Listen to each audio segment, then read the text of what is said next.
Then we'll start looking at Gorky's stories. देखना अगर तुम्हें अच्छी लगे तो।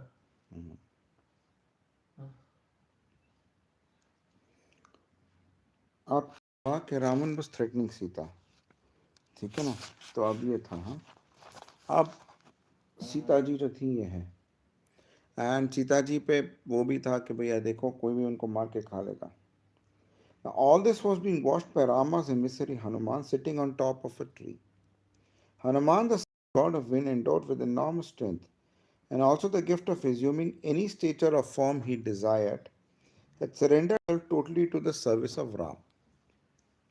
It is said that even today he is inconspicuously present whenever the name of Ram is mentioned. तो जब भी रामचंद्र जी का नाम लो तो हनुमान जी आ जाते हैं. He had been given the task of tracing the whereabouts of Sita. He followed various trails and clues and had arrived in Lanka by assuming an enormous structure and starting across the ocean that separated India from Lanka. After stepping on the soil of Lanka, he shrank himself to the size of a little monkey, which enabled him to move inconspicuously all over the capital while searching for Sita. मतलब वो छोटे बंदर की तरह बन गए थे और वो सीता जी को ढूंढ रहे थे. Finally, he arrived at Ashok One and sat amidst the branches of the Simsupa under which Sita languished. He watched Ravan's arrival and departure and the torment that Sita was subjected to, and when Sita had lost all hope, he made his presence known. Events took a different turn from that moment. Hanuman ji एक superstar की तरह निकला है. जैसे कि सीता जी पे बड़ा अत्याचार हो रहा था, मेंटल टॉर्चर हो रहा था, तभी उतरे हनुमान.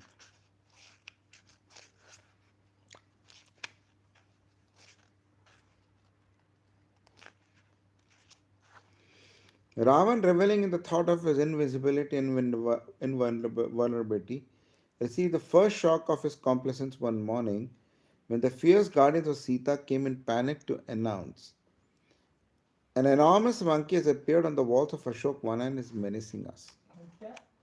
एक बहुत बड़ा बंदर आ गया और हमें बहुत परेशान करा. रावण के लोग जो थे वो कर रहे थे.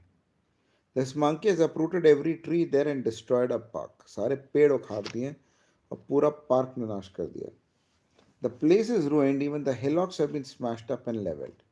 The tanks and ponds have been splashed dry of water and not a creep of flower or tree is left. पूरा बागबान इस बंदर ने उजाड़ दिया. सारे ट्रीज निकाल लिए, सारा पानी निकाल लिया है, सारे फूल निकाल लिए. Lord, we have no words to describe the devastation. Hanuman ji एक परफेक्ट दूत थे. उन्होंने पहले जाकर के कुंडा कर दिया. How did it happen? The monkey accomplished it all single-handed. He seems to possess the energy of a cyclone. उसमें बड़ी शक्ति है. साइक्लोन की तरह आया.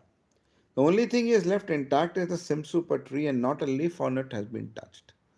बस बंदर ने केवल सिमसूपा पेड़ को छोड़ा है, बाकी सब उसने नष्ट कर दिया. We notice that our prisoner conversed with that frightful monkey, but she won't tell us what goes on between them or who is he and where has he come from. तो उन्होंने कहा कि देखो सीता जो हैं वो उस बंदर से जो थी बात कर रही थी, पर सीता जी जो है ये नहीं बता रही कि क्या बात हो रही थी और किस पे बात हो रही थी. Ravan dispatched a band of warriors to destroy the monkey but none returned. अब रावण को आया गुस्सा, उसने भेजे वॉरियर्स कि बंदर को मारो. The city echoed with the battle cries of the monkey as he roared and hurled boulders and rocks and iron bolts plucked out of the buildings of the pursuers. अब उसके पीछे हनुमान जी के पीछे जो थे pursuers थे, पर हनुमान जी ने क्या किया, बोल्डर्स और रॉक्स और आयरन बोल्ट्स जो थे बिल्डिंग से निकाले और फेंकना शुरू कर दिया. When he struck the earth with the crashing pillar of a temple he had brought down, sparks blew up and scorched his pursuers. Hanuman ji फिर एक मंदिर के पास गए और मंदिर से पास जा करके उसके पिलर्स उन्होंने निकाल लिया और फिर पिलर्स को डाला नीचे, ठीक है ना, और उड़ना शुरू कर दिया. He perched himself on the portals of the city's temple and cried, "Your end has come," and the city reverberated with his roaring channel. और हनुमान जी ने ऊपर पोर्टल पे जा करके बोला, तुम लोगों का अंत आ गया है, और जोर से चिल्लाने लगे. Ravan became concerned when none of his warriors returned from their encounter with the monkey. अब रावण की तो दम निकल गई, कोई भी वॉरियर उनका जो था वो बंदर से लड़ाई करके वापस नहीं आया. Finally, he sent his son Indrajit, the greatest warrior of the times. Every dart aimed at this creature seemed to glass off and fall ineffectually. अब इंद्रजीत ने अपने बाण फेंके, और जो भी बाण हनुमान जी पे लगे वो गिर जाए ineffectually. While he himself puffed himself up the dimensions of the cloud over the capital. और लंका के ऊपर एक बादल की तरह एक बड़ा सा आकार हनुमान जी का बना.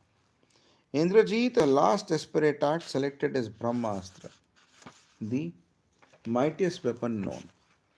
At the touch of it, Hanuman lay limp. अम्मा सुन रही हो? और जैसे ही हनुमान जी पे ब्रह्मास्त्र लगा, हनुमान जी नीचे बैठ गए. The Brahmastra was deadly, but Hanuman enjoyed a favor from Brahma itself, that if he was ever attacked by it, its effect should last only one muhurt. अगर ब्रह्मास्त्र हनुमान जी पे लगा तो उनका उसका इम्पैक्ट एक मुहूर्त पे लगाएगा. 4/5 ऑफ एन आवर, 1 घंटे का 4/5 मतलब 60 मिनट हो गए ना. 1 घंटे में 60 मिनट, तो 12 48 minute.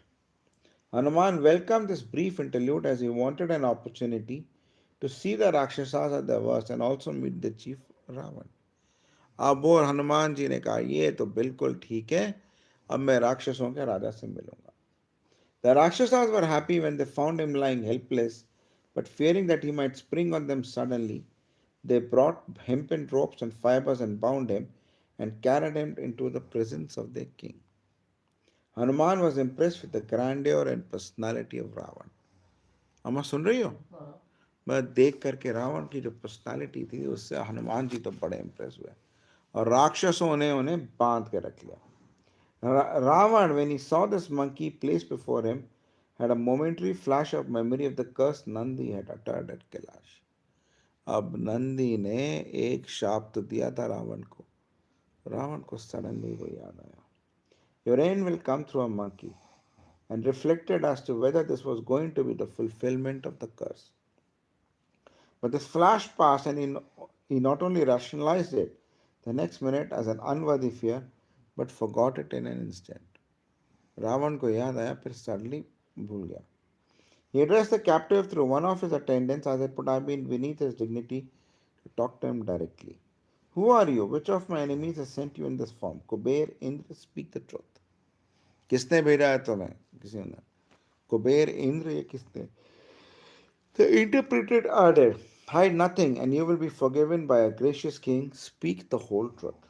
Hanuman answered, looking at you, Ravan, I pity you. I am sent neither by Indra nor by Kuber. They are not your only enemies. You are your worst enemy. तुम अपने ही सबसे बड़े enemy हो. ना तो मेरे को कुबेर ने भेजा, ना इंद्र ने भेजा. You have brought me here. तुम ही मेरे को यहाँ पे लेके आए हो. Ravan was beside himself for rage at his levity, but he did not want to dispose of the monkey before eliciting some information. To further questions, Hanuman answered, I pity you. I said, because you have earned the wrath of Ram. तुम्हें जो है राम का गुस्सा आया है. Even now it is not too late for you to repent and beg forgiveness. Do it and save yourself. Even now you may begin a new chapter of your existence. I feel anxious for your welfare. तुम अभी फिर से अपनी जिंदगी शुरू कर सकते हो. रामचंद्र जी से माफी का लो sir. He's so valorious, so mighty looking, so well endowed, but how unwise. Ravan would not let him speak further. He hated to be advised. उसको advice नहीं पसंद थी. He immediately orders his men to kill the monkey. इस बंदर को मार दो. At this point, his brother Vibhishan intervened. It is not proper to kill a messenger. Messenger को मारने का तरीका नहीं है. Right? Ravan hated advice as to how messages to be treated, but he respected his brother and cried, what else what should one do with a mischievous, destructive monster as this? Vibhishan answered, he is but an agent, and we cannot kill him. Moreover, if he is spared, he will return home and fetch your real enemies to his soil, and then you will know everything. ठीक है ना. अगर हमने इसको छोड़ दिया, आप तुम्हारे रियल अस्त्र को लेके आ जाएंगे उसकी दिस थिंग है, और तब हम लोग इसके जो तुम्हारे रियल दुश्मनों को ले आएंगे. This struck Ravan a sensible thing to do. He smiled. So be it. All the same, we must punish this devil for his misdeeds. He has laid waste my most cherished garden built for my woman and razed the temple to the ground. The Ravana temple. Whatever may be his misdeed, he cannot be killed according to the laws of the kings and their messengers. We may maim, mutilate, and torture a messenger, but we may not kill him. Ravan felt pleased to find this loophole and said, we will show him what we can do. A monkey's treasured possession is his tail. Set fire to it and drag him along the streets of the city so that the people may rejoice. ठीक है, हम कल पढ़ेंगे. तुम सो जाओ.